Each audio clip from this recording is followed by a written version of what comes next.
Rocky Top, you'll always be. Doesn't have to be perfect, ain't gonna be perfect. We go compete for 60 freaking minutes. All right, enjoy the opportunity, enjoy the environment, and then go play our butts off, play for one another, and have a hell of a lot of fun. Everybody got me? Yes, all right. Well, I mean, obviously, we've spent, 4 years, trying to change the culture, trying to instill in these young men how blessed they are, to have an opportunity to play somewhere like the University of Tennessee. And what an honor it is to have that T on the side of your helmet, and that we're always playing for something bigger than us individually. To be the man, you gotta beat the man, and I'm saying, woo, right here. The culture that Hype and everyone has created in this building, it's been phenomenal on teams, and we're only going to continue to be better. And the standard around here, I've said it before, I'll say it again, standards to be the damn best. And we're never stopping. Man, we blessed to do this. We blessed to wake up. We blessed to be standing by each other. We cannot take these opportunities for granted. There's people that wish they'll be doing what we was doing. There's people that call us crazy for doing what we do. But they don't understand. Every time we touch this grass, it's a certain mentality you gotta have. And you can't just turn it on. We gotta wake up with it. We gotta train it. We ought to make each other better. I need you. I need you. Make the decision. You're either a Vol or you're not, through thick and thin. But you know what? Let's talk a little Vols. That is not me trying to take any shine away from the phenomenal channel Talkin VAWLS and my guy Boogie Bentley runs, so shout out to them. But let's talk a little Vols here.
Welcome to the Talkin VAWLS Network. My name's Boogie Bentley. He's Coach Jay. One of us is complaining because their office is a little bit too warm. A little bit too warm in here. My computer is overheating, and I don't like it, and I'm complaining about it. The other one of us was asked to evacuate their home because it is a little bit hotter out there. So, hey, beggars can't be choosers. Coach Jay, give us the update. What this was on Twitter this morning. Is this right in front of your house this morning?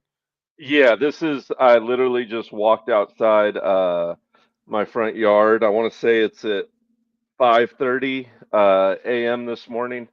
Wind got up to, I think it was the highest it was clocked in that little valley I'm in here was 100 miles per hour.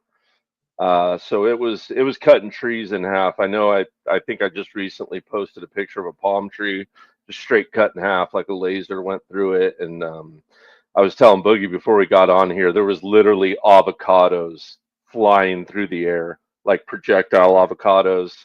Yes, I did pick up some avocados the next day and grab them. So I could make some, I don't know, some avocado cheeseburgers or chicken sandwiches or something. But yeah, it's definitely gnarly. We got hit with the mandatory evacuation a little bit just after this video. We're kind of able to go back to that area if we need to grab anything, but there's still, no power.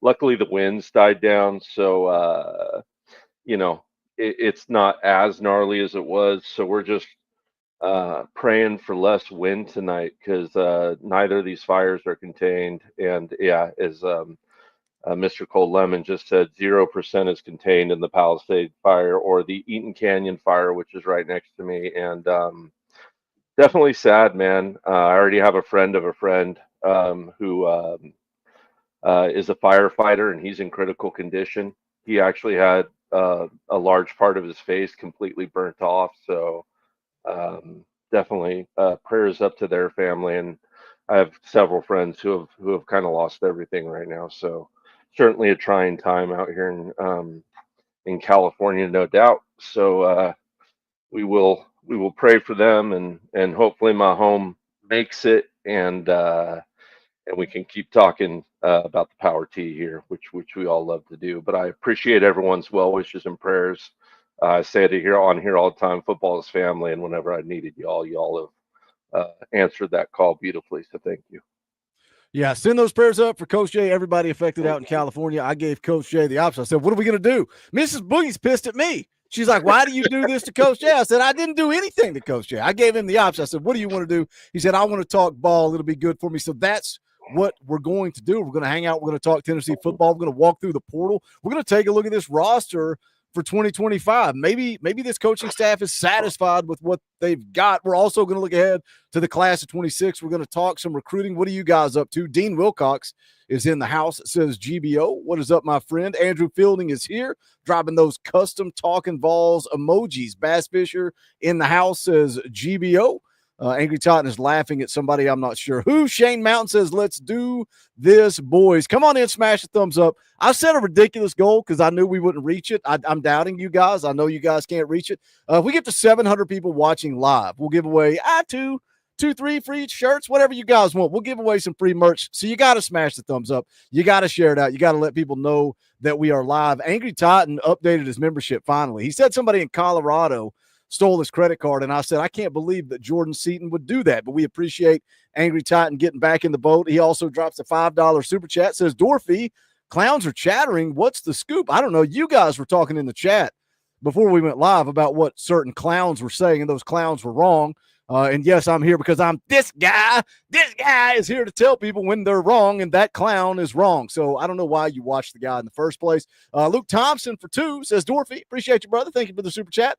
Jeff Clabo drops a 20 spot. That's an Orange Boy. We got rules around here. We got to do it. If you do it, you drop it, Orange Boy. We have to play the clip. Rocky Top, you'll always be.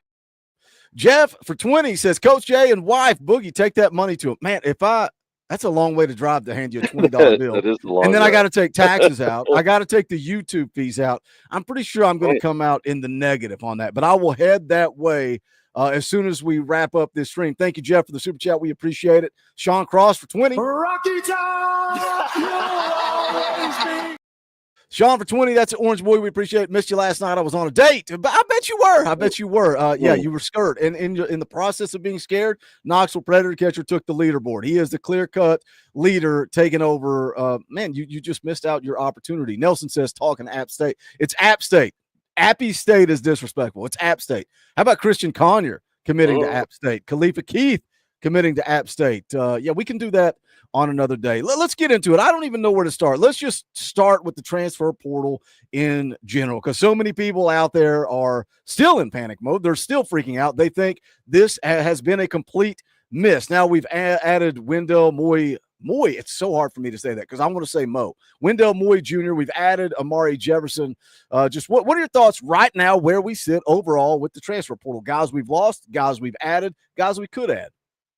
I mean, I don't feel like I've really changed my stance too much on it. Like, I know there's always kind of that magic, fan service wish list. You want every big name that goes out there, right? You want Noah Rogers. You want the Branch brothers. You want You want all of them, right? Like we say it all the time, Boogie, right? Give me all the players, right? We want all the talent here at Knoxville, and I understand that, and I get that.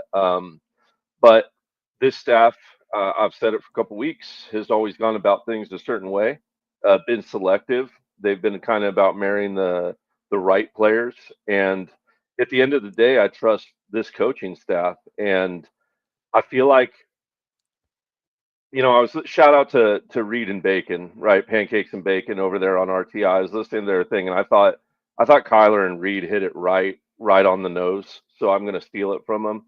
I think it comes down to Heupel at the end of the day. You either trust Heupel or you don't. And if you don't trust Heupel, like you're a fan, that's 100%. You're right, and I don't agree with that, but you are certainly willing to have that opinion, and we can have a good debate about it and kick that can around all we want. But at the end of the day, I trust Josh Heupel, and I think if you trust him, then you're kind of all right with where we are. And certainly a lot more players coming in. You brought up a good video this morning from you. Kept me a little occupied when I was able to get cellular service on the SC kid, who I'm really, really high on. I think that kid's a monster. I think if we can get him in and Satterwhite is as good as we think he's going to be, then 3-gap to 3-gap will be really, really dangerous. We'll get rid of some of that A-gap pressure that's been really, really plaguing Tennessee. I think you talk about, either you trust Heupel or you don't. I think the problem with some people in our fan base is the over-the-top emotional reaction, right? It's like the Tim Banks conversation. It seems like most people understand what Tim Banks has done since arriving at Tennessee, and they want to keep Tim Banks, but they want to question, hey, why do you go conservative against Ohio State? Why do you go conservative against Georgia? And that's fair criticism. And then there are people that take those two games, the Ohio States, the Georgias, the big competitors, the teams that there may be a talent gap there, right? They take those two games and they base their entire opinion of Tim Banks on that. And it's, well, we need to fire Tim Banks. I think the same can be true with Tim Banks. That can be true with Kelsey Pope. That can be true with Glenn Ellerby. That can be true with Josh Heupel. I think they're all good coaches. They need to adapt. They need to change, some of the things they do, whether it's, evaluations or whether it's development or whether it's scheme on game day. There's so many layers to it. I trust Josh Heupel when we're talking portal because of his track record. He's been successful in the portal. You mentioned the interior. Let's start there. Let's go to Wendell Moy Jr., committed to Tennessee, the first commitment in the transfer portal that they have added.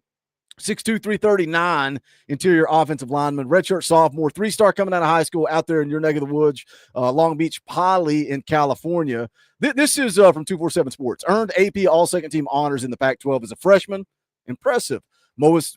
See, I cannot say Mo. I can't say it. It's Mo. And look at the dude's picture. He looks like a guy you would call Big Mo. I'm supposed to call him Moy? It's impossible. It's impossible. Moy has started 27 games in 3 seasons. Why would we want him? Experience. He's a guy that's been through it. Entered at Arizona at 360 pounds, trimmed down since then. PFF grades, pass blocking, 88.3. You like Wendell Moy Jr. What do you like about his game? And then we're going to kind of bleed this into Emmanuel Pregnon from USC and kind of talk about what the offensive line may look like next year. But what do you – I know you like Wendell Moy Jr. Talk about it. Yeah, we're going to get into a breakdown of him, but I'll give you a little sneak peek on him. Strong, right? Like just immediately he's got that I'm not sure exactly what island he's from, so forgive me, but Polynesian, Micronesian, wherever he's from, he's got that island strength. He's really smart when it comes to, we had a lot of confusion on the offensive line this year. We'd get delayed blitz or stunts, and our interior guards or tackles would get confused a lot this year. Is this the running backs, man? When do I pass off? When do I need to help from weak side? When do I need to help on strong side? He is really, really intelligent, and he's got a nice little quick high twitch. There's a couple plays that I'll be pointing out where like a safety comes and blitzes up and he's on his man and he'll just leave him in an instant and just pile drive him. So strong. And also if a middle linebacker blitzes, he catches a defensive end, that line of scrimmage stops when he makes contact with them. He's not giving up ground. He's not allowing the defensive line to reset the line of scrimmage. That line of scrimmage is set wherever Wendell Moy is standing because he is just so strong, and he passes off really, really well that it's really difficult, to get through that, which is why you see his pass grade so incredibly high. His run blocking is good too. It is the weaker of the two games, but it's still really good, and I'm excited to see what he can do in Heupel's system, as it's a little friendlier on guards when it comes to running the football. So I'm excited for that reason. But another thing that I've seen him do is actually sprint out from the guard position and block on bubble screens, which is also another really exciting thing that we've seen David Sanders do some out of his high school tape. Could we see more guard tackle sprint outs to that bubble screen and creating a new offensive line out on the edge with Wendell Moy and David Sanders? Something to keep an eye on, and an exciting thing, a business trip for him, an older guy who's been around a little bit. So yeah, super excited about this kid.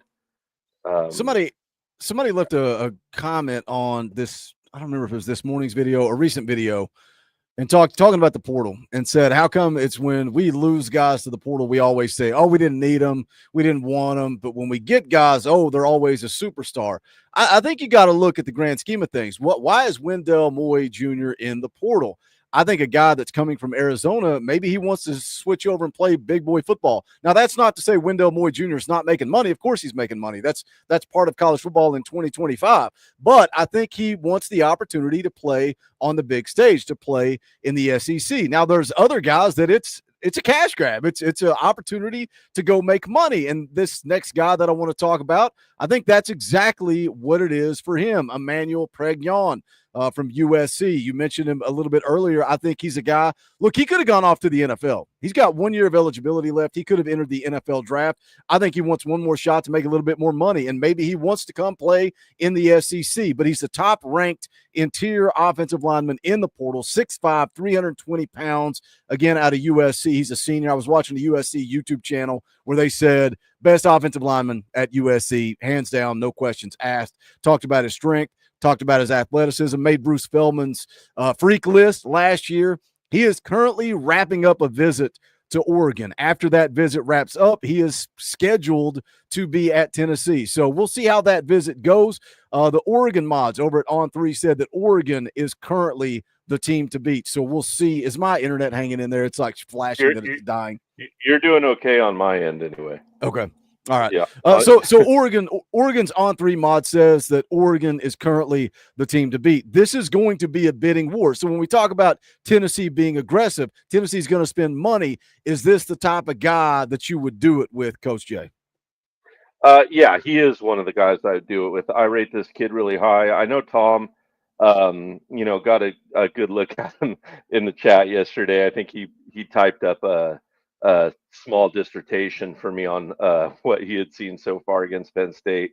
But look, when you watch this guy, what jumps out to me is his offensive line was maybe the worst in America. They made our offensive line look like the best offensive line you'd ever seen, right? So a lot of times he was blocking for two. Not to say that he couldn't trust the man next to him, but the man next to him was oftentimes getting whooped, and he'd have to center over help. And this was a guy who's capable of doing it. Another guy who's just one of the strongest guys you'll be around. He's got great length for a guard. He moves really well. He's got good feet. There is a couple things he does need to work on. He could get that butt a little lower still. He does have some things he can work on, but man, just the pure push that you would be able to get between Moy and Emmanuel would be really, really terrifying and would create huge, huge holes on the inside. And when you can have that direct, B gap to B gap run, where you're pushing the line every single time, the linebackers have to cheat that much more. The safeties have to cheat much more. And we know from this past season, Tennessee was throwing the ball so much better when we were able to play off play action.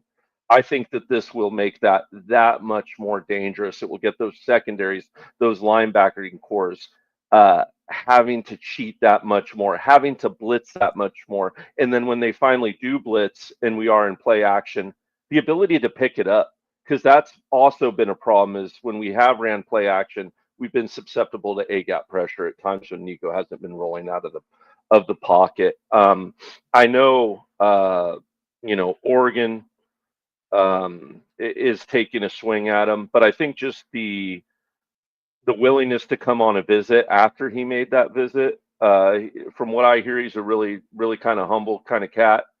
This is certainly a business trip for him. So I think he's gettable. I think, money is going to be a part of it, but I think the pitch needs to go beyond that. I don't think it just needs to be just about the money. I think Tennessee has plenty more to offer him than just that. And, I think that kind of goes back to Heupel's pitch. What is that pitch to kids right now, right? Because Boogie, we've talked about it a lot. It seems like, we're not going to overpay for a player, right?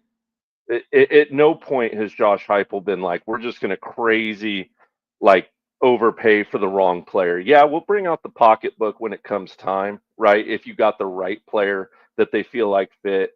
But, it just doesn't seem like that. I mean, if I'm Josh Heupel, man, like, and I'm looking at the roster I got, I'm saying, look, I'm I'm going in like a bank robber almost, man. I'm like, I need 6 good men for a job, Boogie. You know what I mean? I'm not here for the penny pitchers. I'm not here for the washed up catchers and cowards. I'm here for the hungry ones. I'm here for the hard ones. I'm here for the killers, man. People like me. If you want to be a part of that and play for the Power T and represent it. And you also got to look at. I don't think Josh Heupel's ever going to overpay, but I think you might, Culberson with a good point there. You might have to overpay for this one, but you also people. I think what people don't put enough validation behind is retaining your current roster, right? Arian Carter was being tampered with by Ole Miss allegedly.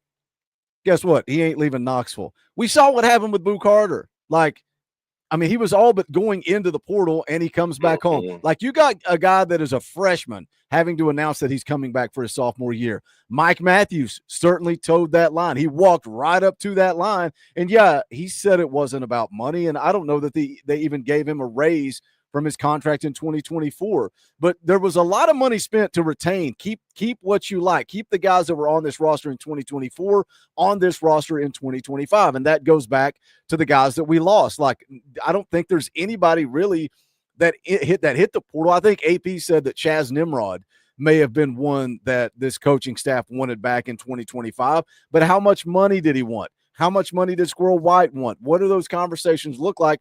We don't know. But I don't think Josh Heupel is ever going to overpay depending on the circumstances. Now, offensive line, you said you would like to add, this kid to the boat. You got Wendell Moy Jr. Andrej Karic is looking for that waiver. It sounds like he's going to get it. I've still not seen anything official yet. What do you think this offensive line looks like, and who's in that starting rotation? I think you're pretty set on Lance Hurd at left tackle. I think right tackle is likely to be David Sanders. But look, there's some tackle bodies on this team that this coaching staff likes. Is Larry Johnson going to be the backup to Lance Hurd? What happens with Bennett Warren?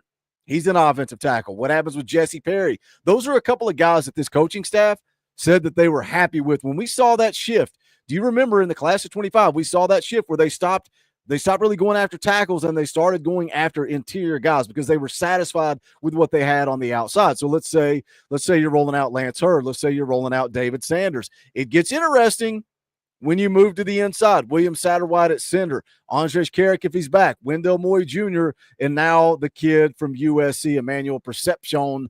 How do you think that shakes out? And competition breeds success. That's a good problem to have. Yeah, so I mean, I think you got to go after this kid. He's a clear-cut upgrade, and if you can recruit over someone, you do. I mean, that's just the cold hard facts of college athletics. So, I think you take him and you get better guard to guard. And guess what? You're gonna need Karic anyway. I think he still gets playing time.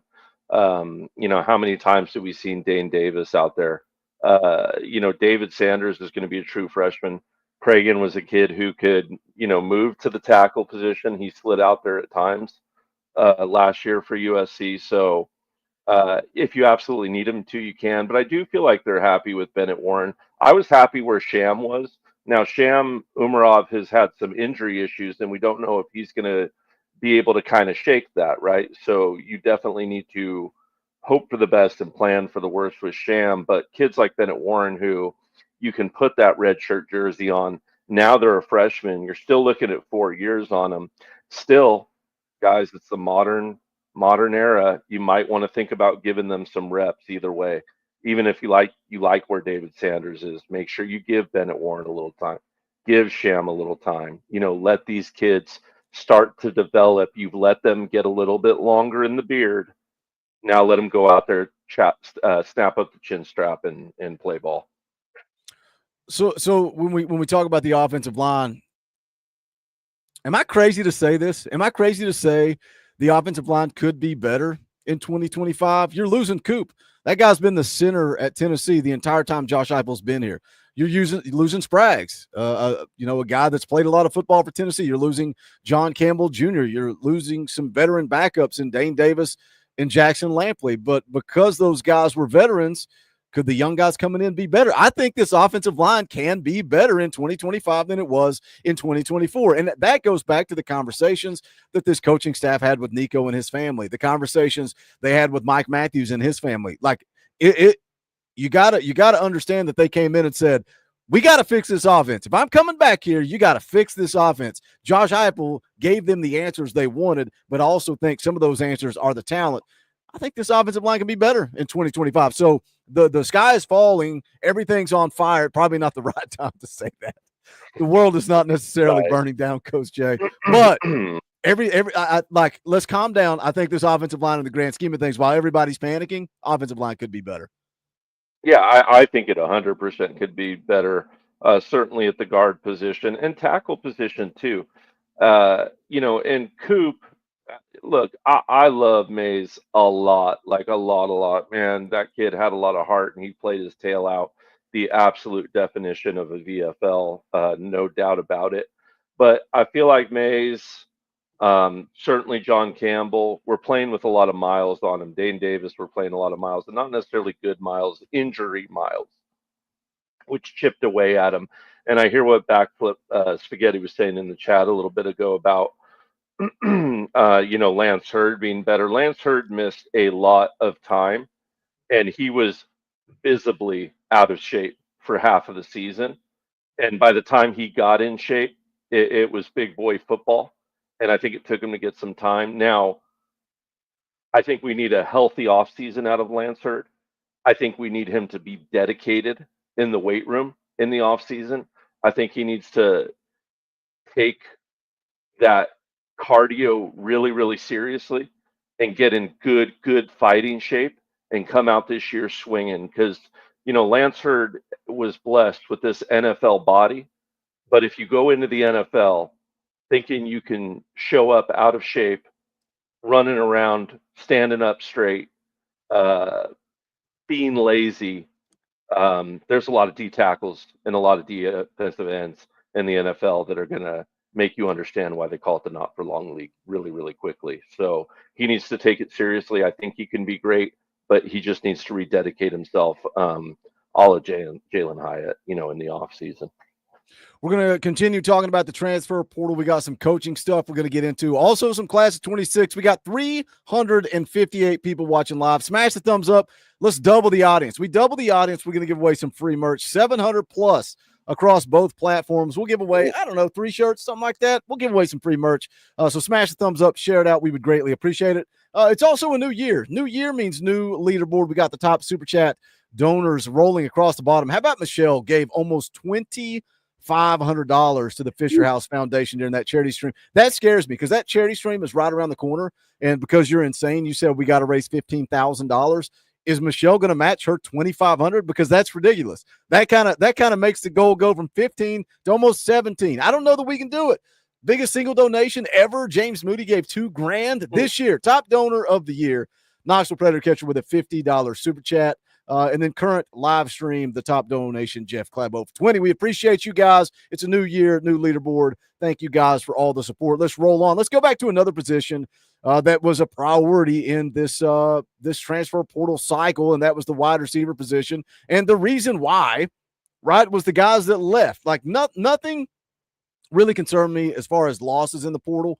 But when you look at wide receiver, it was just the sheer amount of guys: Squirrel White, Caleb Webb, Chaz Nimrod, Nathan Laycock, Nate Spillman. That's why, to me, it started with Mike Matthews. It was such a big deal to get Mike Matthews to return. But then you also go and you get a commitment from Amari Jefferson, a guy that we're all very familiar with. We did a film breakdown on him. I went back, watched that right after he committed. But getting the commitment from Amari Jefferson, not only big because of his potential, but also big because of his position. 6 foot 197. He was a 4-star coming out of high school. In-state kid, Division II, 3A, Mr. Football, all the stats, heavily recruited, committed to Tony Vitello, ended up going to Alabama. We thought maybe, just maybe, we could flip him because of the coaching change there. He sticks it out, makes it a year, doesn't play a single game. Hip injury, going to be good to go this spring camp, though. Where do you think Amari Jefferson fits into this wide receiver room as we look to 2025? And you know that you got Mike Matthews, Chris Brazzell, Braylon Staley,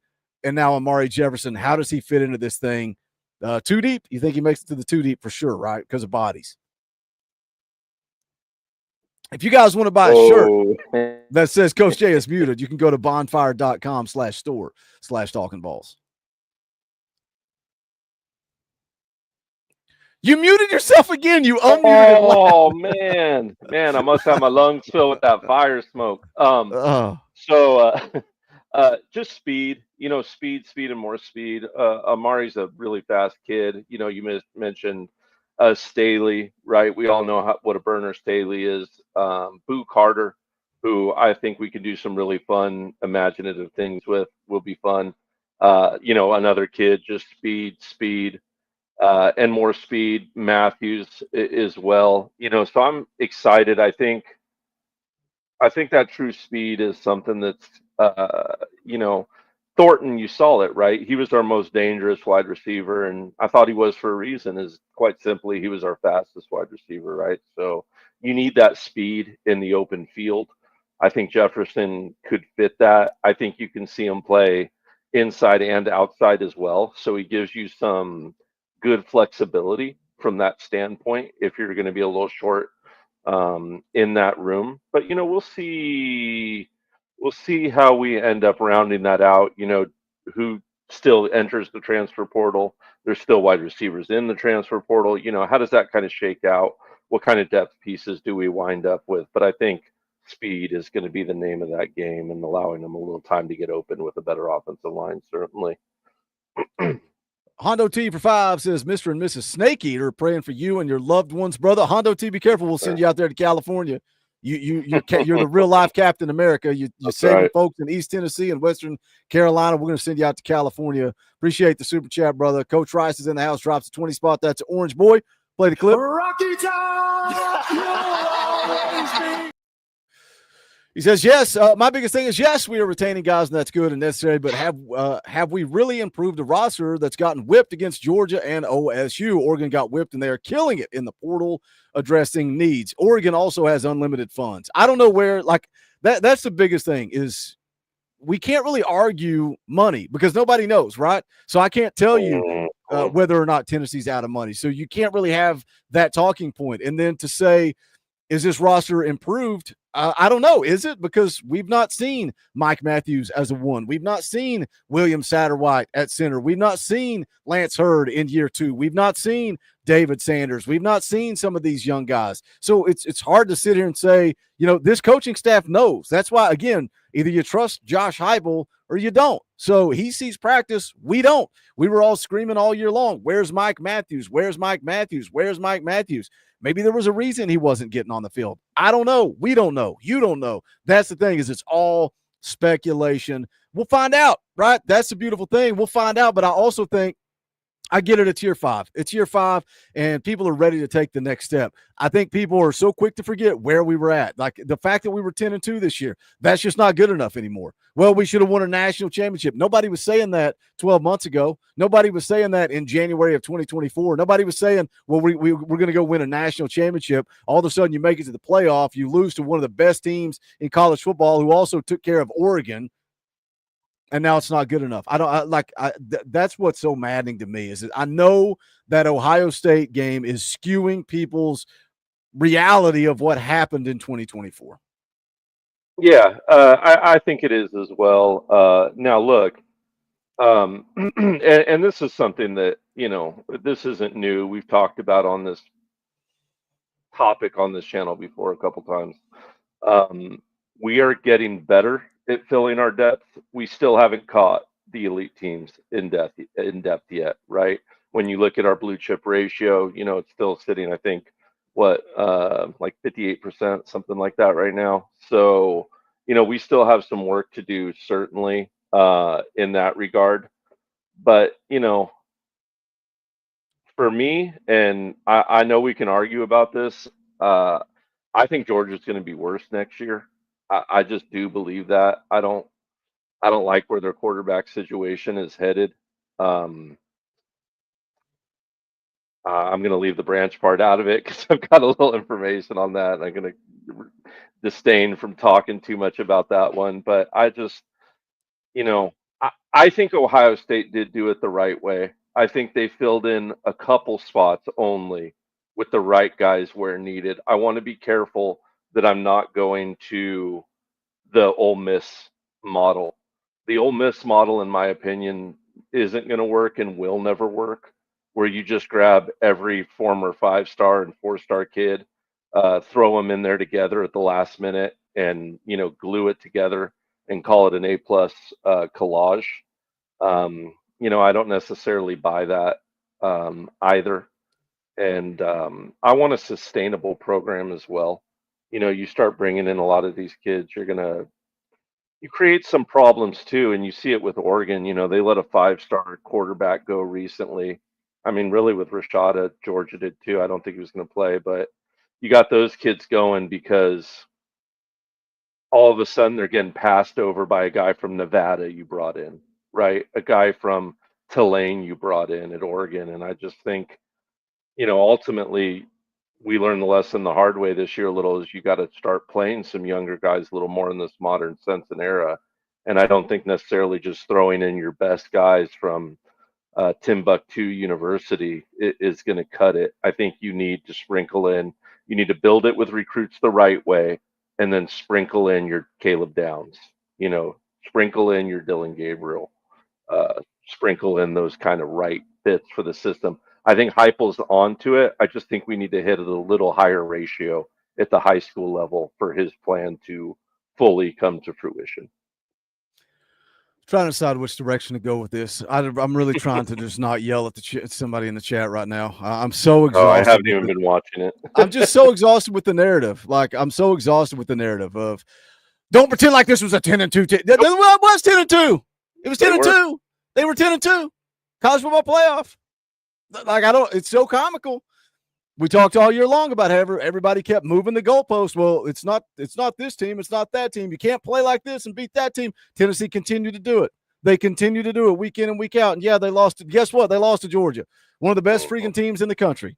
Arkansas, you want to talk about that? By all means, flame away on that Arkansas game. There's no excuse. But I can almost bet there's 360 people watching live. I bet I can count on one, maybe two hands, the number of people in the chat that predicted Tennessee to win 11 games. I guarantee you I can count on two hands who thought Tennessee was going to win 11 games. But after going and winning 10, all of a sudden, it's not good enough. It doesn't count. It's excuses. It's just like Tim Banks being a top 5 defense. Well, it doesn't count, Boogie. It's weird when things go in our favor, they don't count. When they go against us, well, the sky is burned, the sky is falling, everything's on fire. I just don't understand that line of thinking. Now, I said I wasn't going to. I don't know. But I don't understand too. And Will, I know we've had spirited talks, so I appreciate it. But beat ourselves like. So we didn't have a kid in the Alabama undercut a safety route and pick it. Nico didn't throw a dime up to Brazil, and he made a beautiful layout catch to take the go-ahead touchdown in that game. Like, how's that Alabama losing the game? That's making literally a spectacular play to win a game. Now, was Alabama not, what Alabama's been? Sure. But to say that, they beat themselves in a game where there was some really big time plays and big time growing up moments, and I'm just going to steal that one game as an example, is also, I feel, not fair and even handed. All right. Well, I don't know what to tell you, Will. You know more about ball than me, I guess. I don't know. You just can't. That's why it's pointless to argue. You can't argue because the ones that feel that way are never going to back down. They're never going to change. I pulled up a graph today showing the last time Tennessee had a scoring defense as elite as it was this year. You got to go back to 98, and people are like, "Oh, it doesn't count this year." Of course it does. Nothing counts this year. Nothing. And then when we run all these coaches out of town and we go through 20 more years of misery, everybody's going to be saying, "Oh God, I wish we had Josh Heupel back. I wish we had Tim Banks back." I love the response that AP gives people. "Oh, you want to fire Tim Banks? Who would you hire?" And you never get an answer. You want to fire Kelsey Pope? Who would you hire? I saw a Facebook conversation that went that way. You want to fire Pope? Who would you hire? Well, I would start with Brian Hartline. You think that Brian Hartline's leaving Ohio State to come to Tennessee? That's not happening. It's just not happening. We're going to have to agree to disagree. JJ Lambin for 2 says GBO balls will continue to be great. Appreciate the super chat, brother. All right, this is what I wanted to talk about before I started yelling at the chat. Not the chat, just basically like 1 to 2 people in the chat. But anyway, this is what I wanted to talk about. Things do have to change in 2025. And you were talking about the Branch brothers. One thing that concerned me with the Branch brothers was when they didn't even want to talk, right? They didn't even want to talk money. I shouldn't. You're going to get in trouble, aren't you? No. It's just funny because it really, I watch. How many times do I watch every Tennessee game, Boogie? 72. Yeah, and when I throw any Tennessee game on, look, I'm a coach first and foremost. So when the eye in the sky is up there and I'm watching film, the eye in the sky don't lie. My bias goes right out the damn window, which is why I downgraded Nico to like a D- in the Arkansas game upon rewatch, because as soon as that goes in, it's immediately unbiased. That's the only comment I'll make is as soon as it's film time, as soon as it's the time to micro breakdown plays and watch it by the second and do everything, we can do that. That's all. Where I'm going with my concern for the Branch brothers is the fact that they had no interest. And then, Volquest kind of put it out that Tennessee was kind of throwing a little bait out there that we're going all in. We're going to be big spenders. Nico's dad's going to be involved. Brew's going to be involved. We're going to be aggressive. That was bait.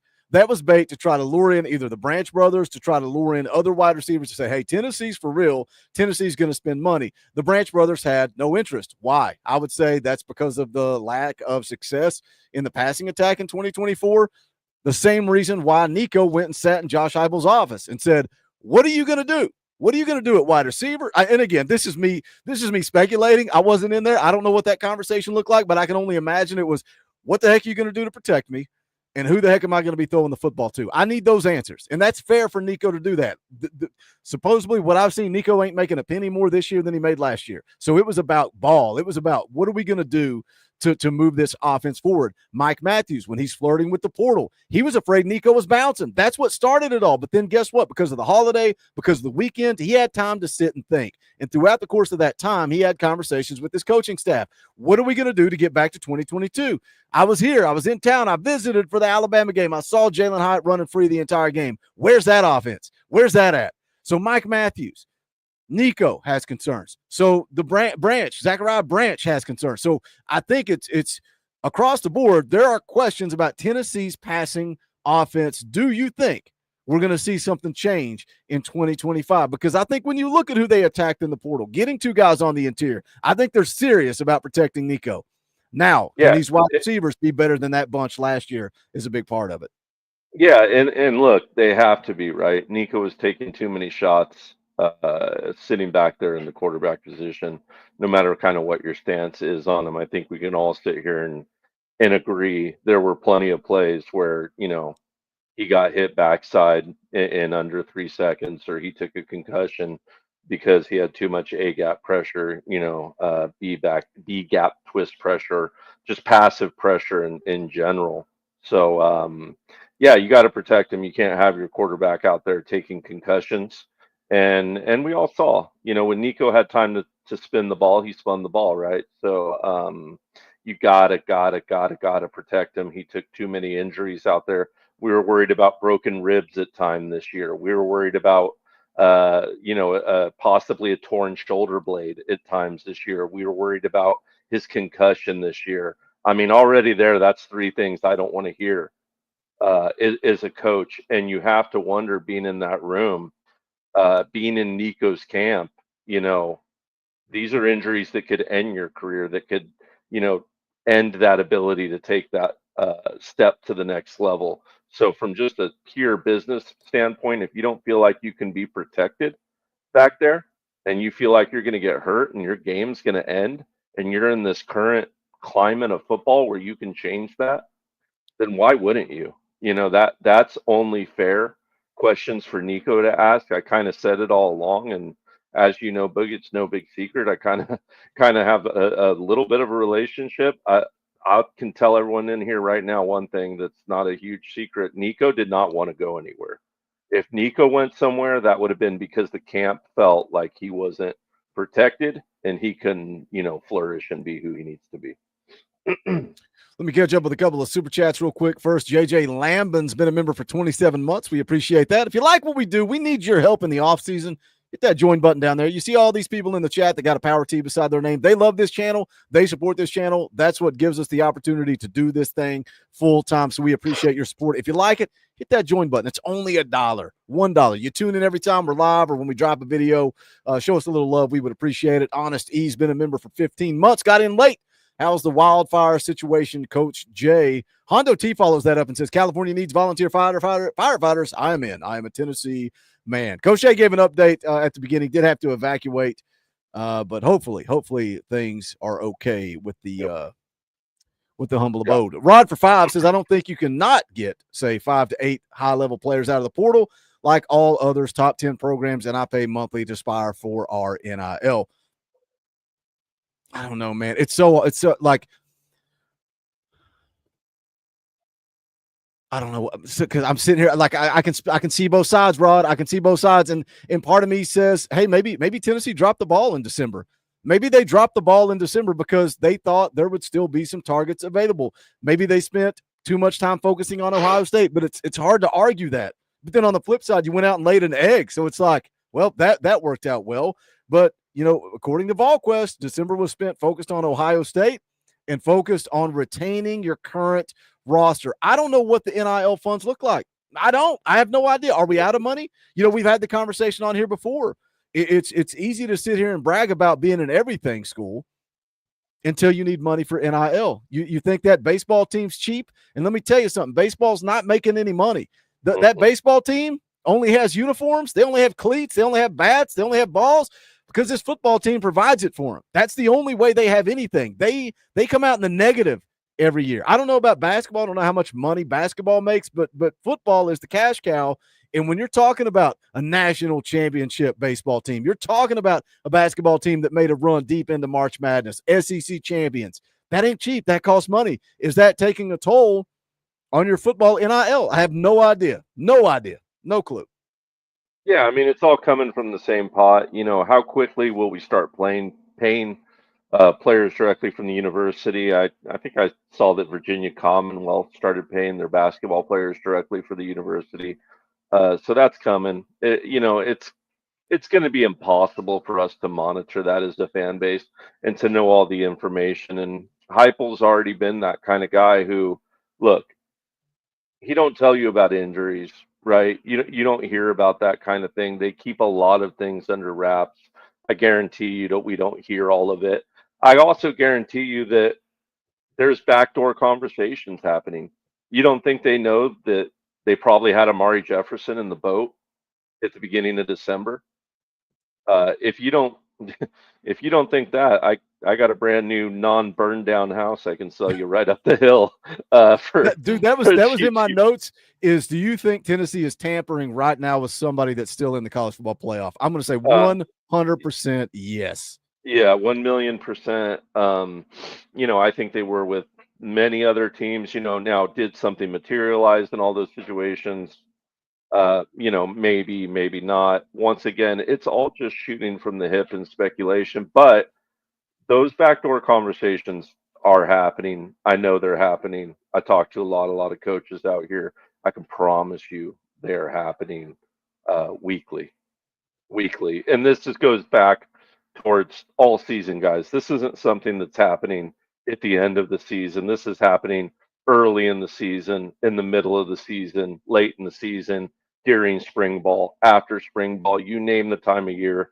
Recruiting never sleeps, and that's certainly true of the transfer portal. And those relationships do not stop. They can't stop right now, and they're not. It's commonplace knowledge amongst high school coaches right now, and in recruited divisions of high school athletics. We're briefly going to talk some coaching. We're going to talk some coaching, expiring contracts. I'm going to ask Coach Jay point blank. I'm going to let him think about it here for a second. If he would change any coach on this team, if he had all the power, he had all the control, is there anybody he would get rid of? I'm also going to ask his opinion on Tim Banks. Y'all know my opinion. And then y'all want to talk about this other channel, Boogie. They broke it down. They showed us everything, and they told us that Tim Banks sucks.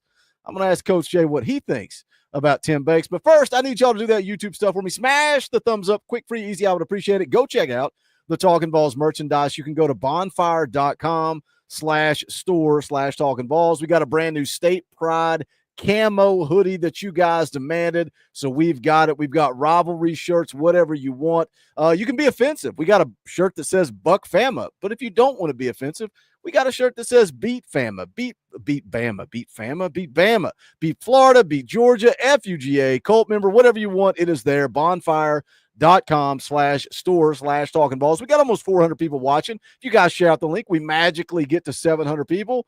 Screw it. We'll give away 5 free shirts tonight. 5 free shirts if we get to 700 live viewers. I hope you guys don't get it done because that's going to cost me a whole lot of money. But bonfire.com/store/Talkin VAWLS. Shills and plugs are out of the way. Let's get back into it. Let's talk about this coaching staff. A lot of rumors, a lot of buzz, a lot of talk about Tim Banks and whether or not he was going to be at Tennessee coming back to next year. The rumors started with Miami. Pete Nakos put out an update that he would listen. He would listen to Miami and Mario Cristobal. That got shut down pretty quick. And then Clemson kind of became the hot topic.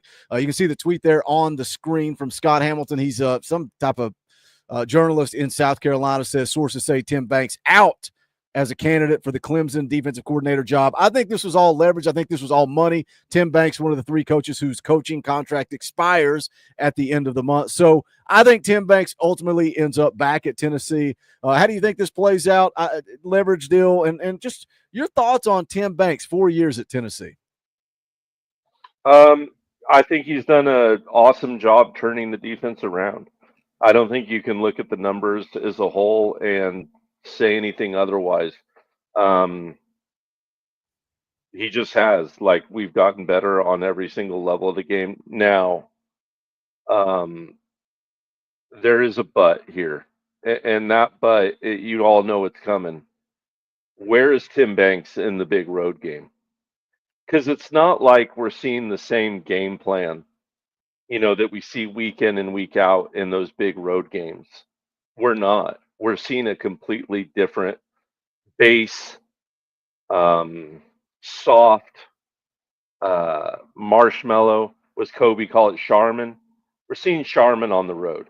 We go from, bringing pressure, being nasty at home in tough spots, to going soft, to playing catch, to sitting back on our heels, to getting out schemed, to being predictable because we're running the same base sets on the defensive sides. Why is that happening on the road?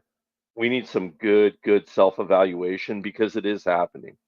I mean, it's clear as day. to me sitting over here. And if it's clear as day to me, how clear is it to a Chip Kelly? How clear is it to a Georgia offensive coordinator? You know, if I can see that, if Tom can see that, if Boogie can see that, if Retro can see that, what do you think the best offensive coordinators in the game are looking at? They're going to smoke you all the time. I just think he needs to get back to his roots when he's on the road. We need to go take it back to old school. We need to be gritty. We need to start bringing pressure. You know, are you going to get beat when you blitz some of the time? Yeah, but let's die with that sword in our hand, right? Let's bring with the gun that brought us to the gunfight. I think we could all live with that. I think if we played against Ohio State and Georgia and we played an aggressive, gritty, all out fighting, no holds barred defense, and we got beat at the end of the day, I'll live with it, man. I'll hold my head up high and be proud to support that power T. But we need to start seeing that. I told you earlier, Boogie, it's not just there. Tennessee's Heupel in general, this staff in general, is going to be on the clock the next 2 years for these road games.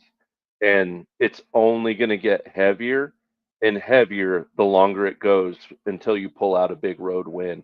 And that's only fair, man. This is football. This isn't tiddlywinks. This isn't UNICEF. They don't give out anything for free. So we need to go out there. We need to prove it. We need to start getting in some of these, and we need to get into a situation we're not embarrassed too. That's part of the problem, is just as bad as it's looked on the road. We need to put up fights on the road. It's disgusting, man. I think it's disgusted all of us. So yeah, they're on the clock when it comes to that, no doubt about it. Do you think it's two year? Like I think 2025 is it's a huge crossroads for this staff. Let me clarify what I meant by 2 years, because I thought that'd come up. I think it's 1 year before heads would start rolling over it. Not necessarily Heupel's, but heads.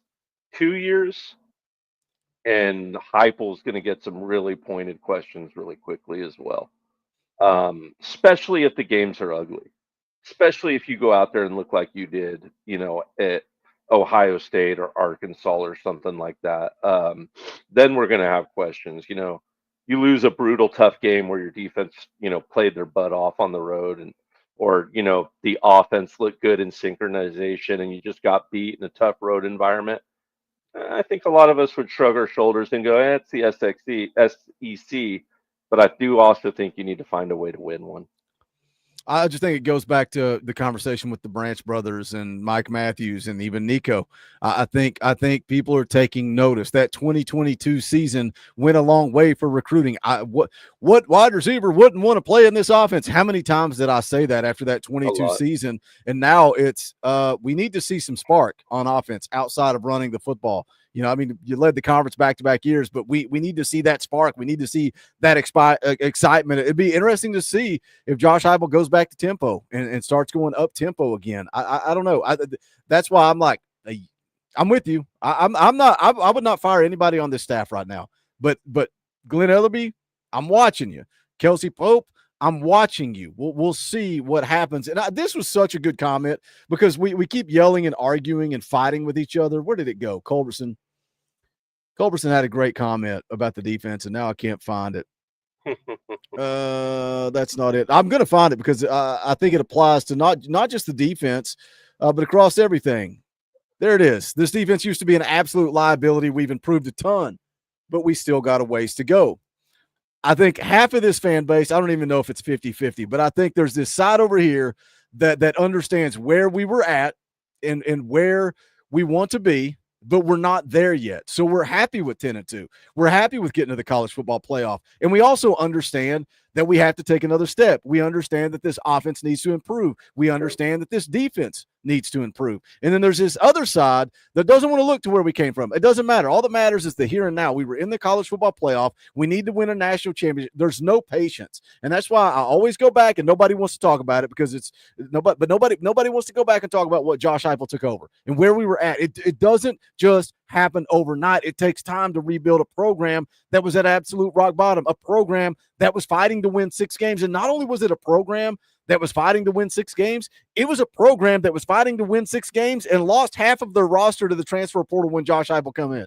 And now we're 4 years into it, and all of a sudden we think that we're entitled to be in some national championship game. We're entitled to I don't know what y'all want the defense to be. Top 2, number 1 in the country. It's a top 4 defense, and that's not good enough because of my schedule. So I think the reality lies somewhere in the middle, but I love that comment from Culberson because we know how far we've come. It's still not good enough, and that's why for me in 2025, we got to see some progression here. We got to see some progression. Let me catch up with you guys. JJ Lambin for 2. I like being offensive at times. Yeah, that's safe for the Facebook group. Appreciate you, brother. Bad Quality has been a member for 17 months. We appreciate you, my man. Coach Rice for another 5 says explosive plays have to be brought back because it's hard to drive the ball running at 15 plays in the SEC and other elite teams. The past. Amari Jefferson's scouting report talked about how good he was in the intermediate range. You got to use the middle of the field. You got to use the tight ends. Like, there's so many things that we all want this offense to do, and they're just not doing it. Like, I think, God, I don't know, man. I'm like, does Josh Heupel, obviously he knows way more about football than I will ever know. Was he confident in this defense? So he was confident to just run the football, play defense, and go 10-2, and then it didn't work when you ran up against Ohio State. I don't know. Bad Quality for another 5 says tempo changed partly due to defenses being able to sub if we get tackled out of bounds. That's the stupidest rule ever. Is it only if you get tackled out of bounds on your sideline, or is it either sideline? Isn't it your sideline? I thought it was either sideline. You can correct me if I'm wrong about that. There's so many dang rule changes. It's hard to keep up with all the different divisions and all the different rule changes. But I thought it was both. I mean, that and between faking injuries, you kind of can't blame Heupel for wanting to figure out how to go slow and fast, because I do believe you need to know how to do both. That I do believe. Explosive plays, yeah, you need to clean up. We've talked about it ad nauseum. You need to clean up catching the ball. You need to clean up your overthrows. You need to clean up the offensive line, and you need to clean up the red zone. I think if you can do those things, you'll be just fine on offense. Some people are saying it's your sideline, and I think the reason they say it's your sideline because it's like you're coming off of the side. I don't know if that's true or not. SEC football says it's the performance against the best teams is the issues, Boogie. I know. We're not there yet. We're not Ohio State. We're not Georgia. Wait. The Arkansas game, fire away, flame away. Ohio State, Georgia, maybe pump the brakes a little bit.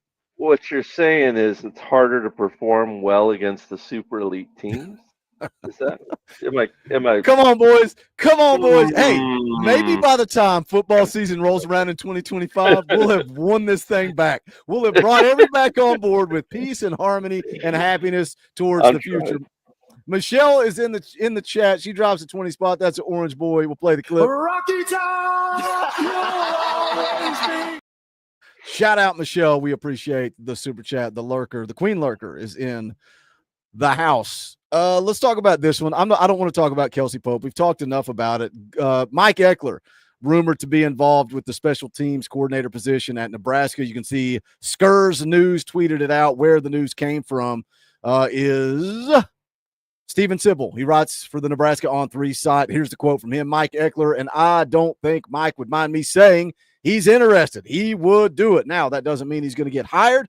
That doesn't mean Matt Rule wants to hire him. But if he is offered, he wants to do it. Mike Eckler's contract expires at the end of the month. Born and raised in Nebraska, coached out there between 2008, 2010. Let's just I already talked about this on the video this morning, but the reason I wanted to bring it to you, what are your thoughts on Mike Eckler, coaches outside linebackers and special teams? If Mike Eckler takes this job, are you concerned? And I know we all love Mike Eckler because we love us a good fart in a skillet Mike Eckler quote. We love it. I'm here for it. It's half. I don't know what I'm going to do if Mike Eckler leaves for the intros. All I do is play his clips. But how do you think this would impact Tennessee if he does leave? I think you lose, a little bit of energy in the locker room, but it also gives you the chance to grow and add someone to the staff. Possibly from the outside. I know Heupel likes to hire from within, but I do think it gives you the ability to, maybe bring in a piece that gives you a little bit different angle on things. Sometimes you get too close to a problem and you need to view it from different angles. I believe Eckler's got like a tie to Nebraska too, right? So, it's hard when you got kind of tie to it. I personally don't want to see him go, but you know, I don't think it's someone that couldn't be replaced as well, I guess is what I'm saying.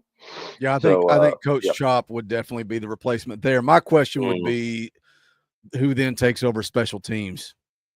I don't know. mm. Yeah, that'd be interesting. Chop's awesome though. I know people have been clamoring to get him on the field, and you know, the more guys like a Coach Chop, Rodney Garner, who are out there on the grass actively coaching, the better, because those are the type of coaches that you really want to play hard with. So or for. So I'd be all for Coach Chop getting out there, man. I think that'd be freaking awesome to see. But I think didn't they just change the rule for the NCAA that now unlimited coaches on the field?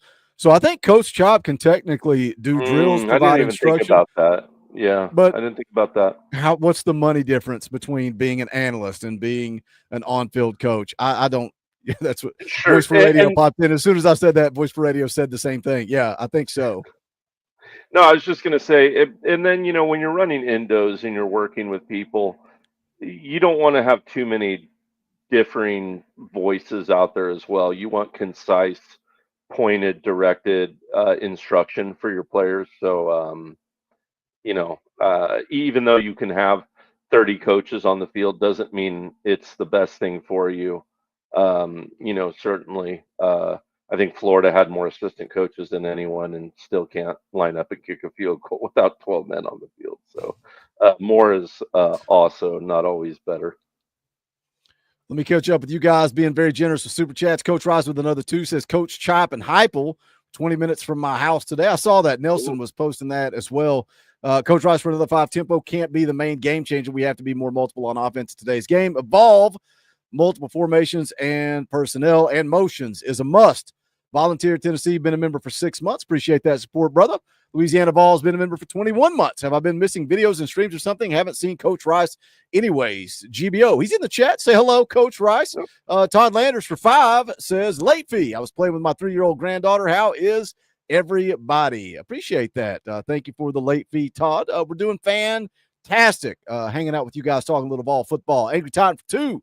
Has the gimmick been figured out? Maybe, but guess what? If somebody figures out your gimmick, then you have to adapt and change and find a way to beat them. So we'll see, man. I think 2025 is big, but let's talk about 2026. I told Coach Jay, let's talk a little recruiting. We have not talked very little class of 26 recruiting.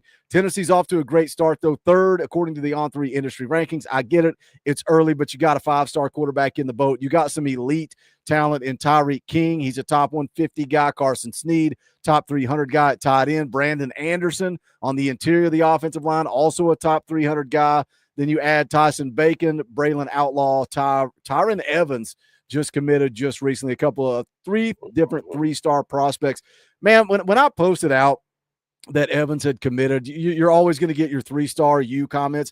Let me just tell you something. If you don't think that Ohio State and Georgia and every program in the country recruit 3 stars, I don't know what to tell you. Like if you leave a comment on one of my videos or on a post and say, we got to get away, we can't sign 3 stars, excuse me, sir, that's never going to happen. Tennessee is and will always sign 3-star prospects. But I told Coach A, I said, let's bring some out. Who do you want to talk about? The floor is yours. Who do you want to talk about first? We'll kind of jam through these kind of quick. Just kind of put your eyes on some of these prospects, and then we're going to start doing some film breakdown and dig in more into recruiting once the portal stuff kind of wraps up here shortly.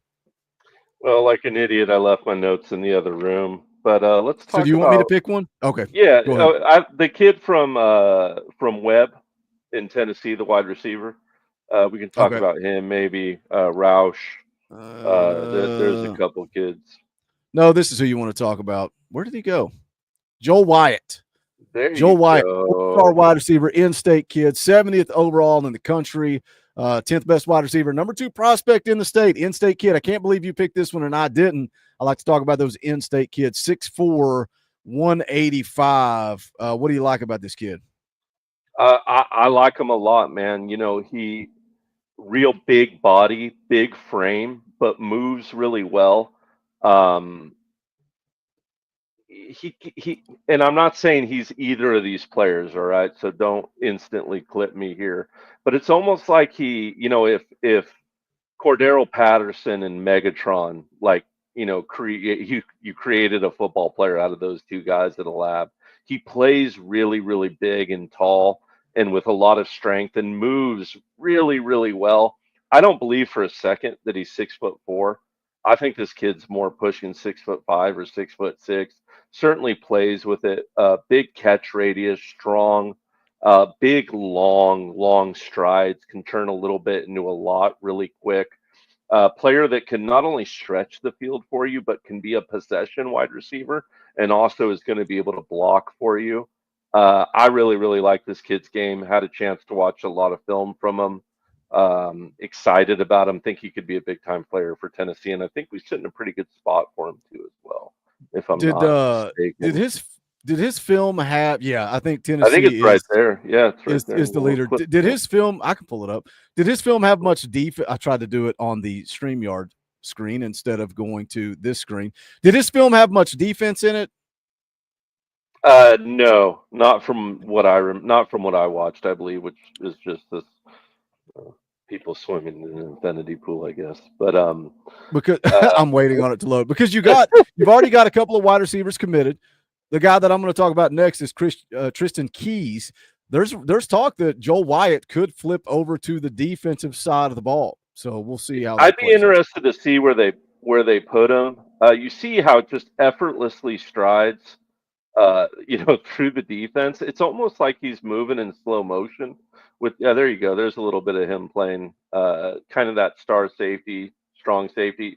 Absolutely. He when he is on defense, he hits violently, guys. Guy can really, really lay a hat on someone. I feel like he could be a great blocker for us. But like I said, he can stretch the field too. And in a team that can struggle at times in the red zone, who doesn't want a big body like him? See him coming across on the jet street. He seems like he's going in slow motion, but he's just 10 times faster than anyone. He looks huge, man. It looks like he's playing with 2-year-olds. I'm going to be honest with you. So I'm not sure about the level of competition that Webb plays in. So I'd like some actual hardline stats on, his actual 40 times, his 100 times. But I'm assuming they're decent, not otherworldly or anything, but decent. You see him high point that ball right there. Great hands too. It's a highlight reel, so you got to take that with a grain of salt. But you see him picking the ball off the floor in that clip, and then probably had no business going yah on that one, but took it to the house either way. So an explosive kid, a physical kid, nice long strides. Could play a little lower. He's got some general football technique to work on. If I was going to point out a weak spot in his game early, it would be route running. But once again, something that can certainly be coached. We didn't really get into it when we were talking coaches, but I don't think route running necessarily has been the weak spot of our offensive coach. I can't quite put my finger on what the issue with the wide receiver coach is technically been, or is it just drops? It remains to be seen. But either way, we had one kid that wasn't able to develop in the route running department, which was Nathan Laycock. Was that just a miss on evaluation, or was that a lack of coaching? I think we're about to find out soon enough. Exactly. You can't keep doing it and then not put the blame on the coach, right? Travis Smith, 75th overall. Very similar. Exact same ranking as Nathan Laycock. Coach Rice for 2 says he is a beast. Saw him play this fall. Yeah. All right. I'm going to stay on the same page with you. I'm going to go Tristan Keys. I'll pull it up here. Another good one. He is a 5-star. 5-star according to 247 Sports. On3 industry rankings have him as a 5-star too. Top 10 player, number 1 player out of the state of Mississippi.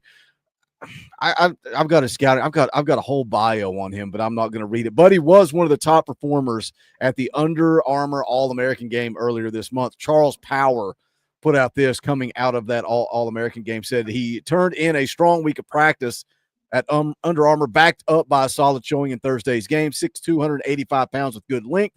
One of the more physically gifted pass catchers on hand, showcased a well-rounded technical skill set in Orlando. He was a standout on day one, showing the strong hands and the ability to finish through the contact while working over the middle of the field.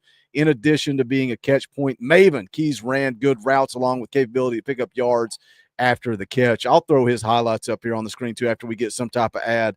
Oh, we going back on another resort vacation. Looking forward to that. Excellent. Tom Loy over at 247 Sports actually predicted Keys to Tennessee going all the way back to October of last year. Chad Simmons put out an update on January the 1st, said it's Tennessee and Texas A&M battling for that top spot on Tristan Keys' list. 5-star wide receiver out of Hattiesburg has lived up to the hype this week, and many schools will be fighting for his commitment in the coming months. The Vols have a slight edge. So I'll pull up his tape. You tell me, what do you know about Tristan Keys? What do you like about his game? Just fluidity is the first thing. You see him hitting the old quick R1 button. The ability to change directions without stopping is a huge thing on a football field for a wide receiver, and a hard thing to do. You ever want to do something difficult, go out in the front yard or in a wide open field and try to change directions without stopping. A lot easier said than done, but something wide receivers have to be fluid in.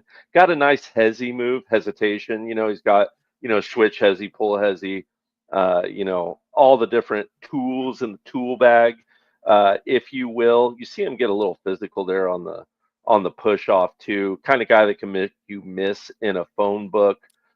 Plays with a lot of grit, a lot of know-how.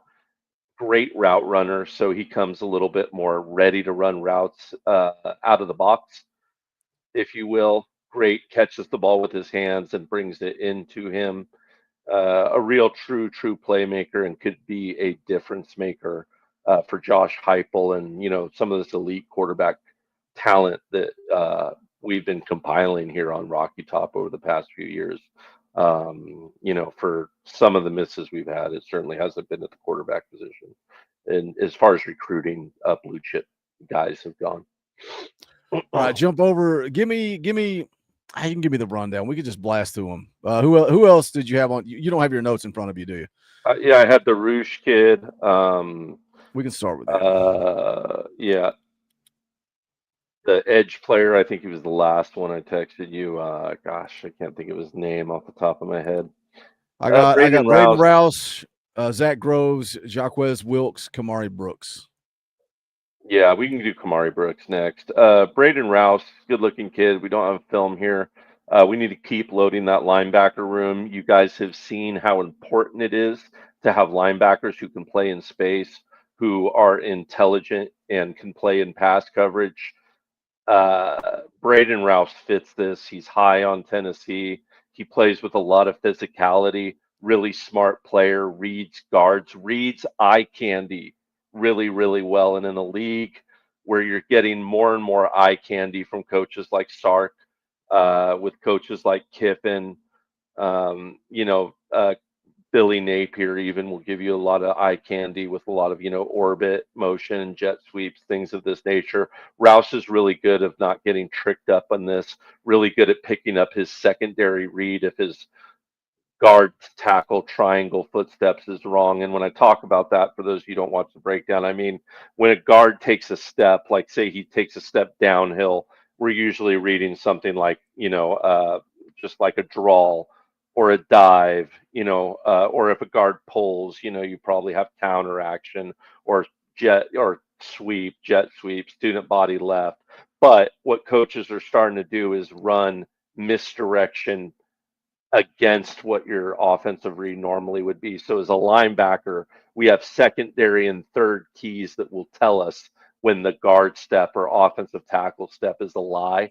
Braden Rouse is really apt at picking that up, which shows the evolution in the game out of the linebacker, and really good against pass as well. So I'm excited. I think this kid could be good. Good length at 6'3" too. Kind of reminds me of a safety who can play linebacker at a really high physical level. So I really like Braden Rouse. Matt Ray, I'm going I don't Rouse. know how to say it. I'm going to just make it up. I'm going Rouse. Wendell Moy Jr. Kudos. This is from Matt Ray. Put out an update actually just today. Said kudos to Tennessee for getting involved in this recruitment early on. Says he has the makings of being an elite linebacker in the 26th class. Vols jumped in this race early, which has allowed them to get him to campus multiple times and gain a foothold in his recruitment. Tennessee appears to be in a strong position in this one as the 26th cycle kicks into full force. They have built a strong relationship with a 4-star prospect and will look to get him to campus multiple times in the future. So that's 4-star linebacker Braden Roos, however, gold jacket, green jacket, who gives a Zach Gross, 4-star edge rusher, 6'4", 225, 161st nationally, top 16 edge, but another in-state kid, 4th best player out of the state of Tennessee. What do you like about Zach Gross? I like a lot of things about him. I like how explosive he is. Just his physicality in general. One of those kids who's going to be, if we can get him in the boat, the next on a strong line of edge players. I think you could also set him on the defensive end position. Maybe slide him inside depending on how he grows in his body, but I think he's going to maintain that edge, that defensive frame. But a kid who I really like his twitch. I really like his football IQ. I think he's going to be a fun one, and I'm interested to watch him grow. Really, really strong kid, explosive in the pocket, can get after the quarterback and stop the run as well. So good looking kid, Zach Groves. Excited about that in-state talent right there. Tennessee perceived leader here as well. Look, a lot of these guys that we're going through, I told Coach Jay, I said, bring you a handful of players. He pulls out a notebook full of 72 guys. I'm like, all right, I got yes. I got two. I got 2 guys on my radar. But no, look, it's early, right? We'll start getting some visits in January. We'll start kind of getting a feel for where Tennessee is at in some of these things, but just jamming through a bunch of the names. I've got one that I'm going to save for the very end, but you also mentioned Jacquez Wilkes, 6'4", 218-pound linebacker out of Alabama, top 100 guy. I'll get his film rolling here in just a second. But what do you like about Wilkes? Again, Tennessee, Texas A&M. Wait, Tennessee, Texas A&M at the top. But I saw in an interview with him also wants to visit Florida and Florida State. Yeah, sideline to sideline player. Seems to be all over the field. You see him playing running back here. Look, once again, wide strides. Looks like he doesn't even belong. Like that's a man out there playing amongst high school boys. So you got to watch that technique extra close. We see him playing the linebacker position here. Rangeley, though, can slide in between those backside cuts. Plays with great physicality. He plays with good pad level for as tall as he is. Still need to get that down a little bit, but as is the case with all high school players, I love how comfortable he is in the pocket, right? In the wash. We see him for an outside linebacker when that play gets going and offensive linemen get pulling and down blocks get flying at you. A lot of linebackers want to sit back too deep on running plays and play catch. I was just complaining about it when we're on the road. He can really sit in that wash with offensive linemen, be violent, have violent hands, maintain gaps violently, even as a linebacker, yet can play sideline to sideline. Plays with a lot of grit, a lot of hard-nosed football. And he's on the field with kids again. Come on, man. Not a kid. If you're playing in whatever division this is, you want to see him. You don't want to see him on Friday night, right? You see him backside scraping here, just erasing that play sideline to sideline. Obviously, they're running some old school Army Service Academy football here. Oh God, it's a Pee Wee football. We're going to line him up in the backfield and just hand him the football. Look at him. Right. He's walking, Coach Jay.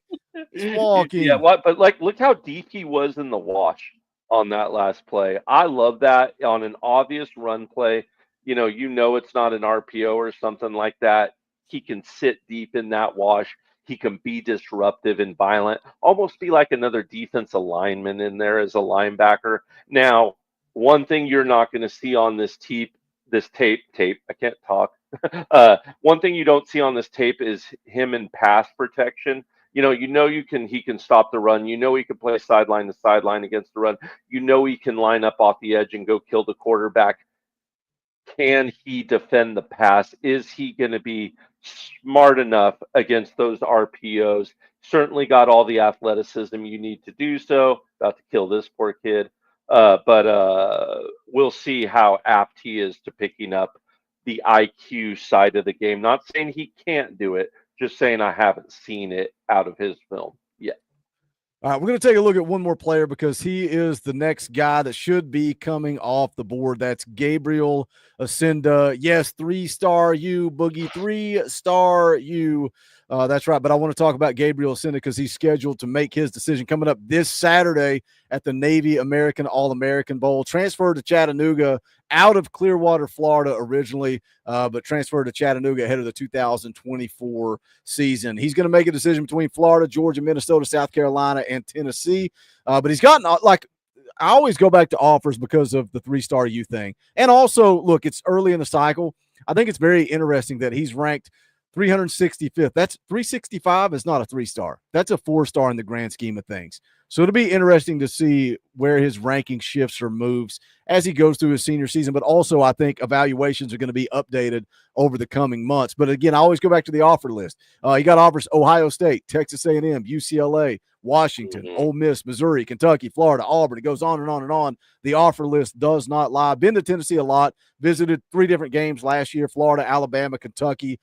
He is trending. Sam Spiegelman at Rivals has put in the prediction to Tennessee. Steve Wiltfong has said the Vols are in a great position going into the announcement. He's logged an expert prediction. So Gabriel Ascenda is coming off the board on Saturday, and it sounds like he is going to be a Vol. Coach Jay, I know you've been prepping a film breakdown on him. Is that right? Yeah. And I'm hoping we can get to one possibly this weekend. God willing, and the creek, well, not creek don't rise in this case. God willing, and my house don't burn down. Maybe the creek does need to rise. Yeah, maybe the creek does need to rise. But I've been prepping this in Wendell Moy. I guess what I'm trying to spit out of my mouth right now. So excited to get to his tape. I'll give you a quick little preview right here. Really strong guy. Really, really powerful. It's almost like he doesn't even try. I mean, he's playing against high school kids, but even when he's going against bigger kids, he just levels them really, really easy. Needs to work on getting that butt down, getting that tailbone down a little bit. Somewhere Tom is in full panic mode every time he watches this kid lay a block because he needs to get a little bit lower, needs to get a little bit more agnostic in his stance at times. But you can really see why Ohio State and all the big dogs wanted him, because he was just stronger than your strongest guy. He's going to be a true blindside protector. You just saw him down block wash the defensive end. We could watch him here. Just washes him again. Just completely pancakes everyone he's dealing with on that left side. True protector. Nice slide footwork. You saw him right there. Beautifully slide out.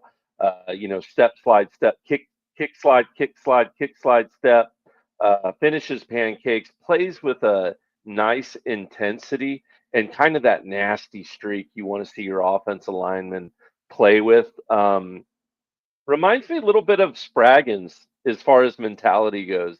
Sprag before he was hurt, kind of that you got to worry about him pancaking you too many times after the whistle is blown type football player. But I like that in my offensive line. I like my offensive lineman. I don't know if Miss J's watching. I shouldn't say what I was about to say, but I like my offensive lineman nasty. We'll just say that, I guess. Oh, well, like you like your women. I'll say it for you. There you go. Right. Thank you. Just a couple of names we wanted to throw out there as we get ready to kind of roll into high school recruiting again. We've been saying for 2 weeks we're going to jump in the film room. We really are going to jump in the film room as soon as we get a chance. We're going to look at portal guys. Not going to do one on Jefferson because we've already done one. You can go back and watch it, and he didn't play any this past year, so there's nothing new there. But if you want to go back and watch that one, you can. We'll break down Wendell Moy Jr. We'll see if anything happens with the kid from USC. But we're going to be doing that in videos. We're going to be doing that in live stream format. Stay dialed in. Make sure that bell is rung. Follow us across all forms of social media. If you're on Facebook, you can send me a friend request. It's just set up as Boogie Bentley. You can send me a friend request. I always post there when we're going to go live. I post on Twitter when we're going to go live because this time of year, it's always impromptu. It's always within a matter of days, we'll make a decision. Hey, there's a lot going on. Let's go live. Let's talk about it. So make sure you're dialed in, or you can just click that bell for notifications. Shout out to all the members of the channel. If you want to support what we do, the biggest way you can do it right now is hit that join button. It's $1. You like what we do. You like the content. You watch every video, but you're like, I'm not getting involved. I'm a lurker, man. I'm a lurker. Hit that join button. Nobody's going to know as soon as we go off air. We would appreciate your support. Vols Girl for 10. Dorothy just got off work. I think people are overreacting over recruiting in the transfer portal. Calm down, people. Go Vols. I think that's perfect. Jenny, I think that's a perfect way to wrap up the show. Let's all just calm down, pump the brakes, and let's move in to 2025. Carl wants this guy to talk about Brew. Brew is not coming back. He's out of eligibility. I don't know why that keeps coming up, but it does. But as far as I know, Brew McCoy is out of eligibility. So, by the way, I got everything fixed. Next Tuesday, I won't be a grumpy old SOB. I was so mad last night. Worst live stream of all time. We got it dialed in. We got it fixed today. So next Tuesday night, DJ Boogie's back. Tuesday nights will be the way they belong. But stay tuned. You never know when we're going to go live, dropping videos every single day. For Coach Jay, my name's Boogie Bentley. This is the Talkin VAWLS Network. Go Big Orange.